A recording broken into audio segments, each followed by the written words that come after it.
Oh, it's so good to be back in Beverly Hills here with all my favorite trees. Look at this. You've got your canary palms, you've got your Mexican fan palms dusting the sky, the canary palms filling in underneath. It's just a spectacular sight. And take a look at the, well, here's why you know. You're like, wait a minute. They don't let the ivy grow up the Mexican fan palms in Beverly Hills like that, Gary. No, we're not in Beverly Hills. We are in, that's not Beverly Hills. We're in Chowchilla. Yeah, just the name makes you cold. Chowchilla. Anyway, just planted some avocado trees for a gentleman who's growing plumeria here. What else? Guavas, a bunch of different avocados.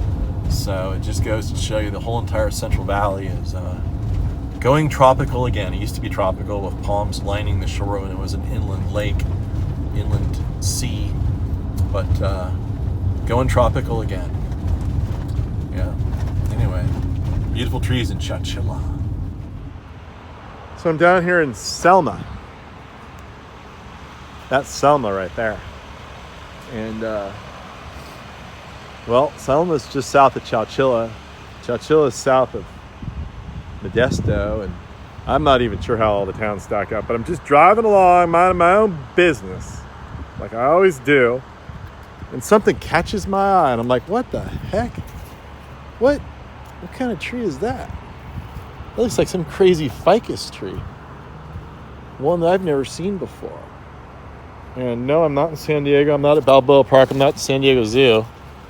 I'm down here in Selma, next to a couple tanks with a bunch of photinia, typical junk. Then out of nowhere, here are these ficus trees. Can anyone ID? I'm pretty sure this is a ficus. Look at this. Look at that leaf. It's all brand new and red. So we get a lot of you get a lot of frost down here, and so you see the new growth is all twisted up because there was a frost down here.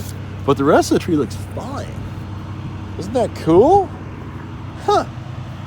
Who would think that I could come down to Selma, just south of Chowchilla, and find a tree I've never seen before?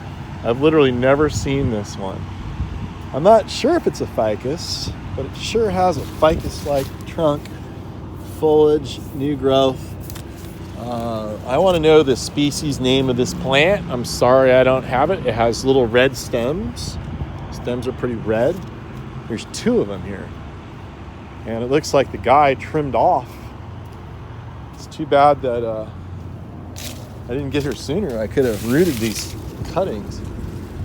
Looks like he trimmed it a little bit. But anyway, I'll have to wait till this tree gets big and come back and get some cuttings. Look, so you've got the new growth. It's like not slowing down at all.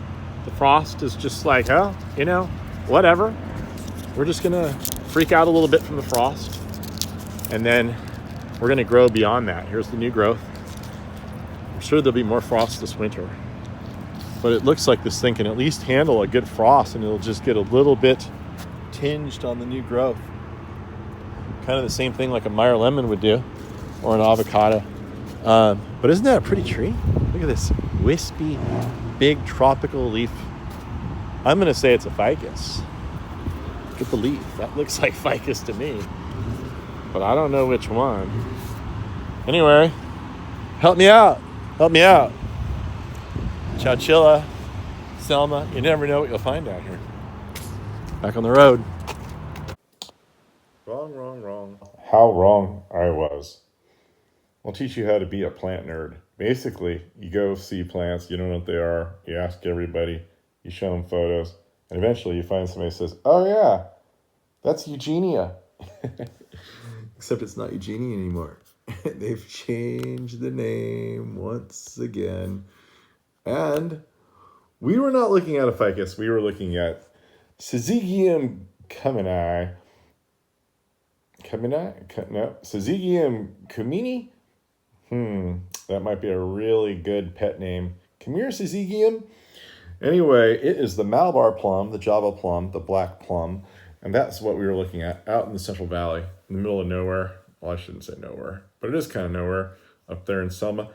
And yeah, I have a suspicion that if I were to go into the gas station, I probably would have found out that the owner of that property is probably of Indian descent, because that is where the plant is from. And oftentimes people who move here who grew up with plants in their tropical origins, where they came from, well, they don't take no for an answer. They just go out and get those things and plant them here.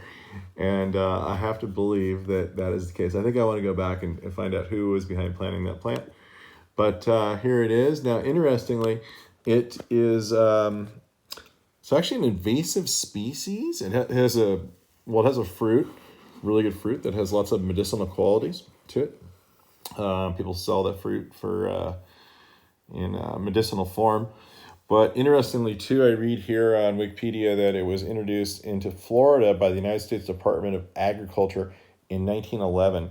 And that could only mean that my hero, David Fairchild, of the Tropical Botanical Introduction Station in South Florida in Homestead, whose garden became the introduction point of all subtropical agriculture to be introduced to the United States for their agricultural merits and also their ornamental merits. And that garden now is, or that introduction station now is the Fairchild Tropical Botanical Garden, and that is in Homestead. Is it Homestead? I think it's in Homestead. Maybe no, it's Coral Gables, I think. Anyway, just south of Miami. You got to go there. It's amazing. Read up on David Fairchild. He's incredible. And I'm just trying to follow in his footsteps a little bit. But let's talk about what David brought into the United States. He's the first person to bring this plant in the United States. So he sent people all over the world. In fact, he went all over the world himself. You can read A Garden, The World Grows at My Door, and Life on the Kampong. You can read those two books. Those are highly recommended reading material per my syllabus. And if you want to be a plant nerd like me. Anyway, somewhere along the line, I missed this plant. Here is the flower. And I'll show you some more. You're going to learn about it as I learned about it. There is the fruit. That looks really yummy. And here is the tree. Now, interestingly, this tree seems to thrive even in places like, look at these guys. That's going to be me. Look at those guys. Yeah, I want to be like those guys. Anyway, what else about this plant here? Oh, there they go. There's one right there. Where are we now? I don't even know. We're on YouTube somewhere. Oh my gosh. Stop watching my video. You got to watch this one. Here. Here's I'm going to put a link to this video. I got to watch this video now. This is amazing. This is the native habitat. This is so cool. Oh my gosh. All right, I'm going to watch this in a minute. Oh my gosh. All right, this is way better than my video. Anyway, I just pulled some photos here to show you. A great site if you want to go to is the Cal Poly San Luis Obispo site. And there's all kinds of trees. Now, strangely, every photograph is from Hawaii. It's not from I don't know. That's not what you want to do. Anyway, there you go. It's invasive in Hawaii, which is no good. So what does that mean? That means keep it away from streams in California, because a stream in Southern California is just like habitat in Hawaii. So there's beautiful big trees. It says it can get to 100 feet tall. And there's the beautiful fruit right there. And if there's anything else I want to show you before I watch that video, I think that's it. So I'm going to put that link down there. I think you should immediately watch that video after you watch mine. So there you go, Java plum. It's on my hit list. I'm going to plant it at my ranch. If it grows in Phoenix, it's going to love winters.